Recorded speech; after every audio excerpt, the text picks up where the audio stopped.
Lightyear is Pixar's latest movie. It is a spin-off of the Toy Story quadrilogy. It was directed by Angus MacLane and stars Chris Evans. And it's kind of difficult to explain what exactly this movie is, but I'm going to give it a shot. The most simple way people put it is that it is the movie that Andy saw that made him want a Buzz Lightyear toy. Another way I'm going to try to put it is, you know how in the original Toy Story Buzz Lightyear was absolutely 100% convinced that he is a space ranger? Well, this is an alternate universe movie where Buzz Lightyear actually is a space ranger. Basically, before the events of the original Toy Story, Andy saw this movie and then wanted a Buzz Lightyear toy. I hope at least one of those analogies made sense. I was also really excited to see this movie in theaters after Pixar's last three movies, Soul, Luca and Turning Red, were all unceremoniously dumped onto Disney Plus without a theatrical release, more than likely hurting their income. Which is why I saw this movie pretty much the second day it was released. And what did I think of it? Well, I loved it. I definitely don't think the movie is amazing or groundbreaking or any way. I wouldn't even say it's Pixar's best movie. Hell, it's not even the best Toy Story movie. But I definitely had a hell of a great time. If I was to rank the Toy Story movies, I would probably put Lightyear below 1 and 2, but above 3 and 4. This movie was a lot of fun, and it did the main thing that I wanted it to do, and that was to explore Buzz Lightyear's lore. Throughout the Toy Story quadrilogy, we are hearing a lot about this lore about Buzz's world, about him being a space ranger in Star Command, and Sector 4, and the Gamma Quadrant, and Zerg. And so this is a movie that I never realized I've always wanted to see. Even as a kid, I've always wanted to see a movie where we kind of see Buzz Lightyear as an actual space ranger. What Buzz Lightyear basically thinks he is in the original Toy Story. And we finally got it. Over 20 years later, but at least we got there eventually. This movie pays a tribute to a lot of popular sci-fi movies. I'm still kind of baffled by just how many Star Wars references there are in this movie. There's surprisingly quite a few. There was a very subtle reference to Portal, and it even references the MCU, to the point where it has more end credit scenes than the MCU does. And I had to plug in the Seriously, the average Marvel movie has 1, usually 2 end credit scenes at most.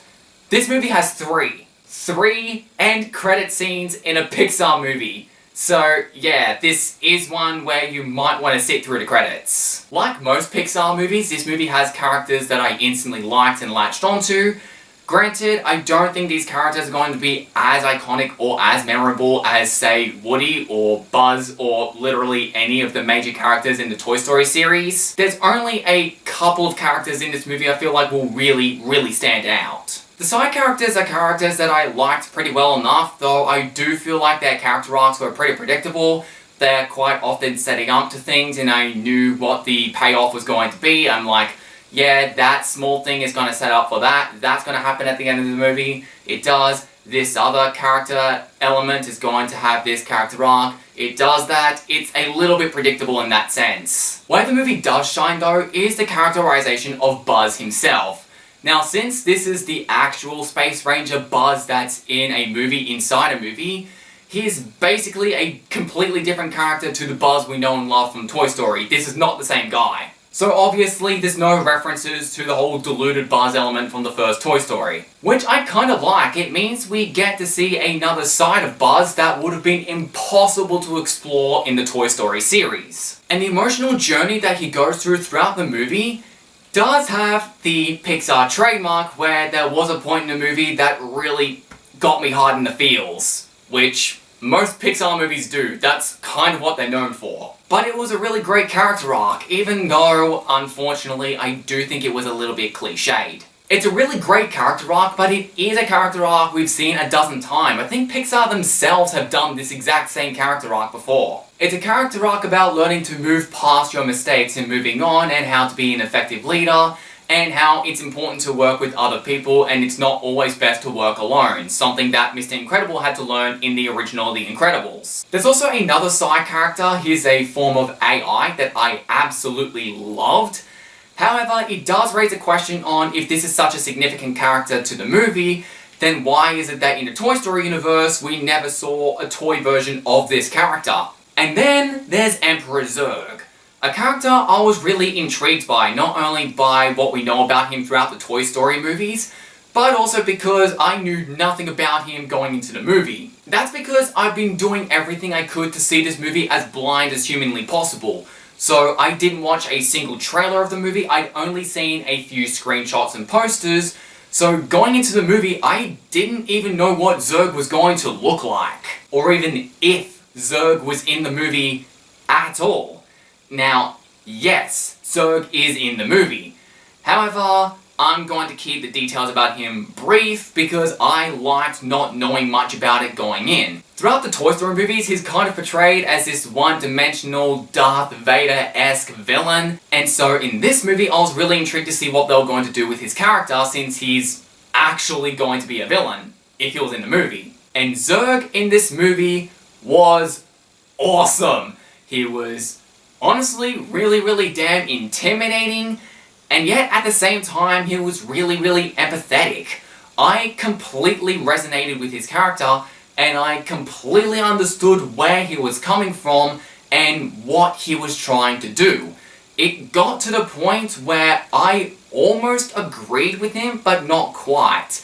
And that's what I love in a villain. He's a morally grey character where you don't necessarily agree with their beliefs or condone their behaviour, but you completely understand where they are coming from. And Zerg fits into that perfectly. In full honesty, I feel like Zerg is the first great Pixar villain that we've had in quite a while. And of course, this is a Pixar movie, so visually you know it's going to be gorgeous. Some people said that they found the animation art direction to be a little bit off-putting, and I thought it looked a bit different, but I quickly got used to it, especially since it's not in the same universe as the Toy Story movies, so it's absolutely fine with me. In fact, I think the movie looks great. And since in this movie Buzz is an actual space ranger as opposed to just being a toy like in the Toy Story movies, that means we finally get to see a lot more details on the suit that we never would have gotten to see on Buzz in the Toy Story movies. But really what stuck out to me were the environments and the design of some of the other characters, especially the design of Zerg himself. I am so glad I didn't know what Zerg looks like going into the movie, because his reveal was fantastic. Honestly, I feel like the main things this movie did that I really appreciated is that it just expanded upon the lore of Buzz's world from the original Toy Story, and it's pretty consistent with what the Toy Story movies establish. There's like one or two very minor inconsistencies, like there is a joke in a Toy Story movie that now doesn't make a whole lot of sense if this movie is canon to the Toy Story movies.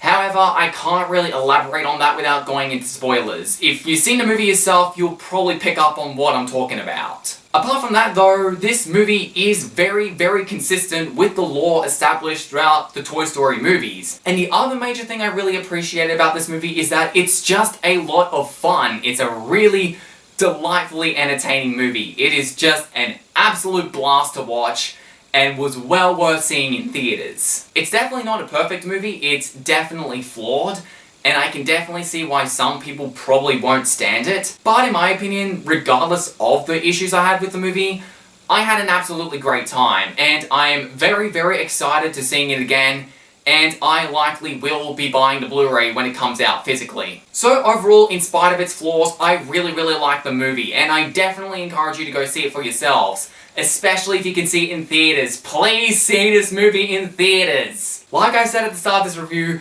Pixar's last 3 movies have just been carelessly dumped onto Disney Plus without a theatrical release.